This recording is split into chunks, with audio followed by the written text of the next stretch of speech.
Hello दोस्तों, नमस्कार। आपका स्वागत है द क्लास टाइम में। तो आज मैं आपके लिए जो भारतवाद में राष्ट्रवाद का जो पार्ट थर्ड है वो मैं आपके लिए लेके आया हूँ। बहुत ही तगड़ा, बहुत ही भयानक चैप्टर। भयानक नहीं, मतलब भयानक इसलिए ताकि आपको इस चैप्टर से बहुत ही ज़्यादा मतलब लगे रहना चाहिए, क्योंकि इस चैप्टर से बहुत ही ज़्यादा मार्क्स का आएगा और बहुत लंबा चैप्टर है, बहुत ही इंटरेस्टिंग चैप्टर है। इसके अंदर आपको पूरी आज़ादी की कहानी आपको सुनने को मिलेगी, ठीक है?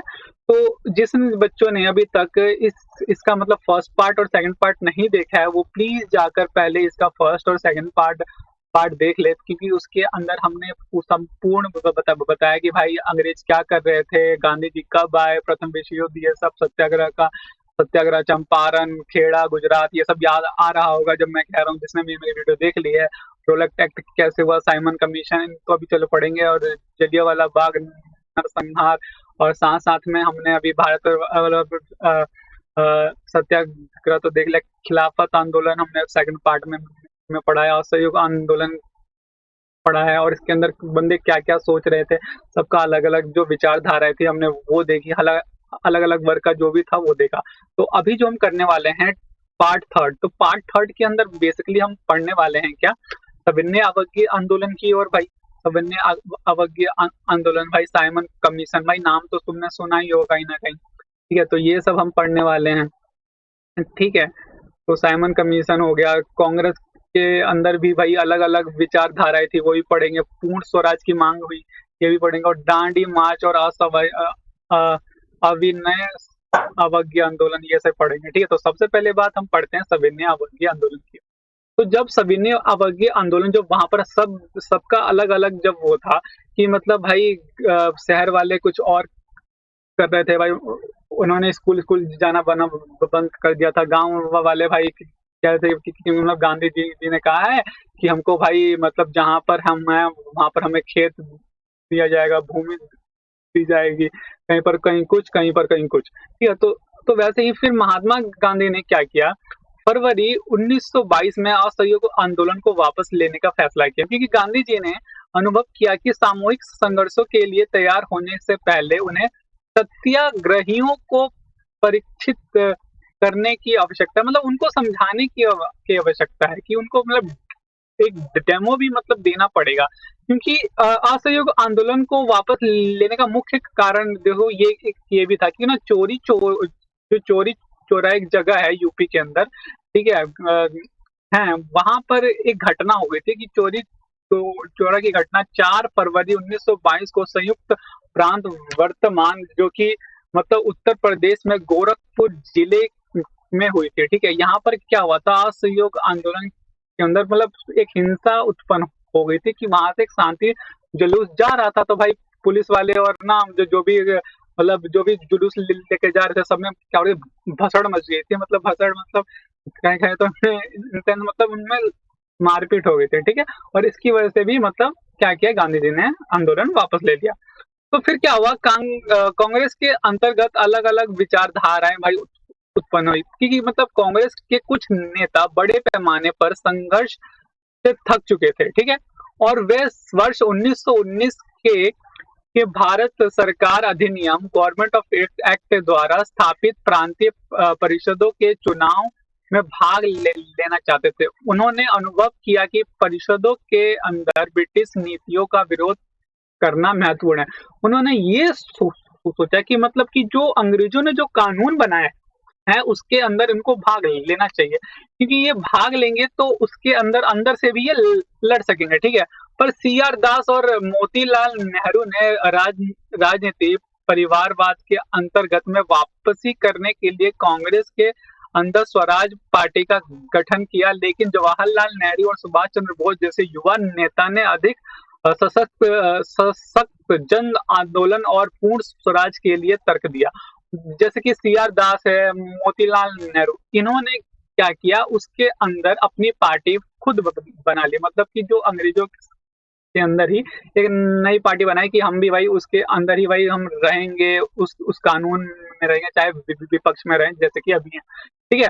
तो जैसे कि अभी पार्टियां भाई कांग्रेस है, बीजेपी है, तो उस टाइम भी क्या था कि ना अंग्रेजों के टाइम पे भी वोटिंग होती थी, तो वो मतलब इन एफसीआर दास और मोतीलाल नेहरू ने ये सोचा कि अगर हम उनके अंदर ही होंगे, चाहे विपक्ष में ही बैठे, क्योंकि बंदे हमें चलो वोट ना दे या फिर जो भी हो, तो मतलब वो उसके अगर ना वो मतलब सरकार के अंदर रहेंगे, तो इससे क्या क्या हुआ कि मतलब वो सारी चीजें जान पाएंगे और अंदर से ना मतलब बहस या फिर कोई भी बात उठानी हो तो वो उसे उठा सके। पर जो रविंद्रनाथ जो जवाहरलाल नेहरू थे और सुभाष चंद्र बोस जैसे युवा नेताओं ने अधिक सशक्त जन आंदोलन और पूर्ण स्वतंत्रता के लिए तर्क दिया, कहा कि नहीं भाई, इस सब से कुछ नहीं होने वाला है, हमें तो भाई पूर्ण स्वतंत्रता के लिए मतलब मांग करनी चाहिए। तो आंतरिक बहस और सहमति की स्थिति में दो कारक ऐसे थे जिन्होंने वर्ष 1920 के अंतर्गत भारतीय राजनीति का आकार बदल दिया। वह प्रथम विश्वव्यापी आर्थिक मंदी का प्रभाव था कि दूसरा कृषि मूल्य जो 1926 से गिरने लगा और 1930 के बाद पूर्ण रूप से धराशायी हो गया, क्योंकि पूरे मतलब विश्व भर में क्या होता कि विश्व युद्ध के बाद आर्थिक मंदी आई थी और जिसकी वजह से पूरा मतलब तामझाम ये पूरा मतलब खत्म ही हो गया। ठीक है, सब मतलब हार गए। तो उस समय क्या हुआ कि अंग्रेजों ने साइमन कमीशन का गठन किया। साइमन कमीशन का गठन जॉन साइमन के नेतृत्व में किया गया था और साइमन कमीशन का मुख्य उद्देश्य था कि भारत में संवैधानिक व्यवस्था की कार्यशैली की समीक्षा करना और उसके विषय में सुझाव देना कि भाई क्या क्या प्रॉब्लम है, अब क्या क्या करना चाहिए। तो भारतीय नेताओं ने इस आयोग का विरोध किया क्योंकि इसमें कोई भारतीय नहीं था, क्योंकि वो ये देख रहे थे कि मतलब भारत वाले बंदों से ही मतलब उनके बारे में जानना है क्या परेशानियां हैं, और उसमें कोई भारतीय नहीं है।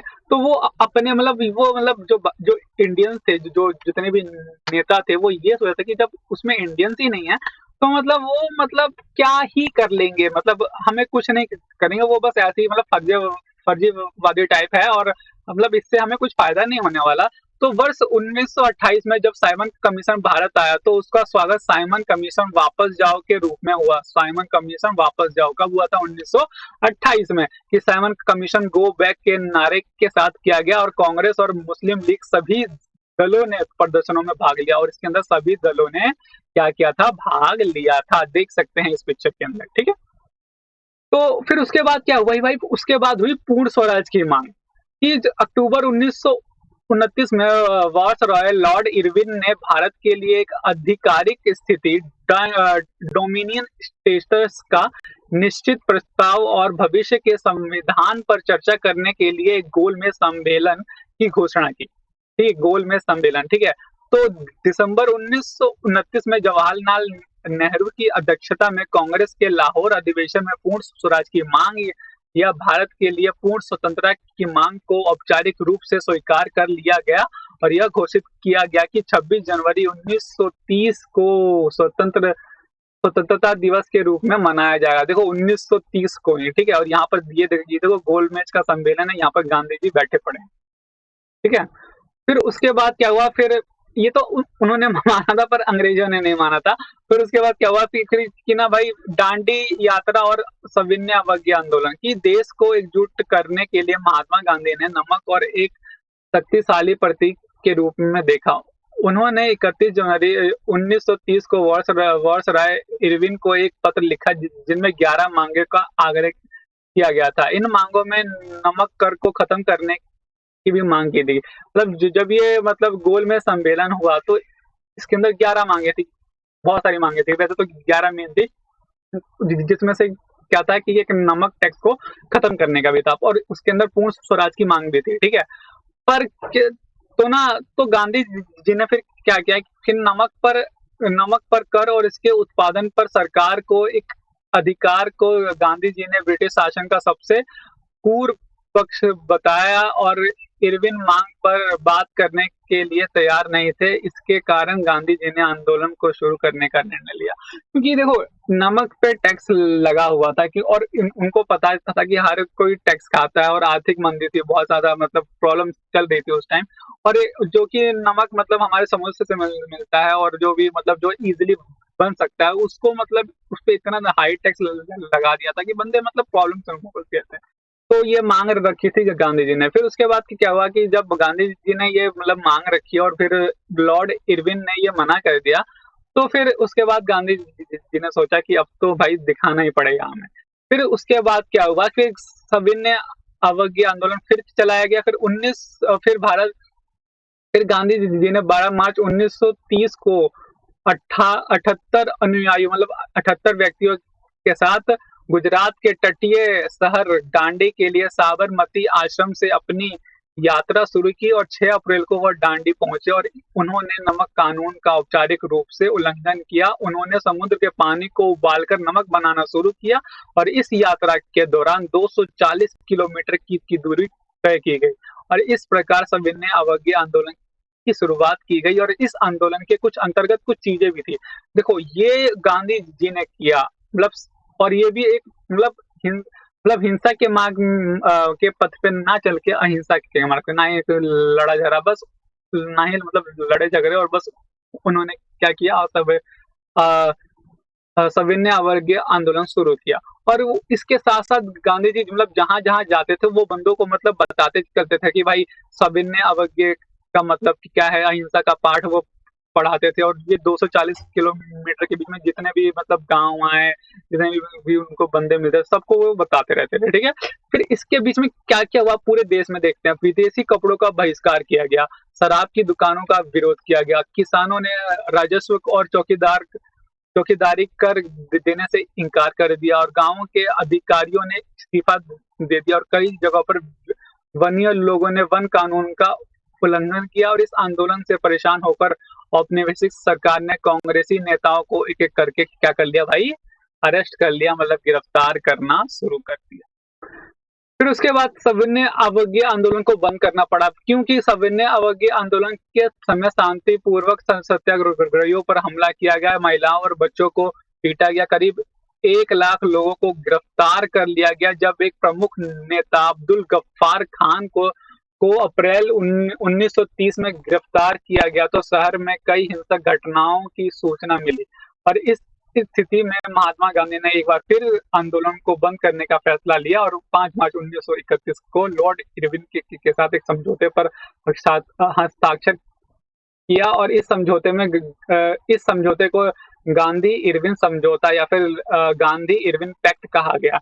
और सविनय अवज्ञा आंदोलन की पुनः स्थापना फिर से की गई, जो दिसंबर 1931 में गांधी जी गोलमेज सम्मेलन के लिए लंदन गए। मतलब फिर से मतलब गोलमेज सम्मेलन किया गया, पर इसके अंदर मतलब एक व्यक्ति को मतलब शामिल किया गया जो भारत का था, तो उसमें गांधी जी भी गए थे। लेकिन इस सम्मेलन का भी कोई लाभ नहीं हुआ और और जो वो थे वो मतलब जो गांधी जी जब भारत आए तो और फिर देखो वो मतलब गांधी जी को लेके चले गए जो मेन बंदा था। तो इसके बीच में उन्होंने पीठ पीछे देखो क्या क्या किया, उन्होंने कांग्रेस के अवैध घोषित और मतलब जो अंग्रेजों ने कांग्रेस को अवैध घोषित कर दिया और अब्दुल गफ्फार खान और जवाहरलाल नेहरू को दोनों को जेल में डाल दिया। और इसीलिए महात्मा गांधी ने सविनय अवज्ञा आंदोलन को फिर से शुरू किया और यह आंदोलन 1 वर्ष के लिए जारी रखा।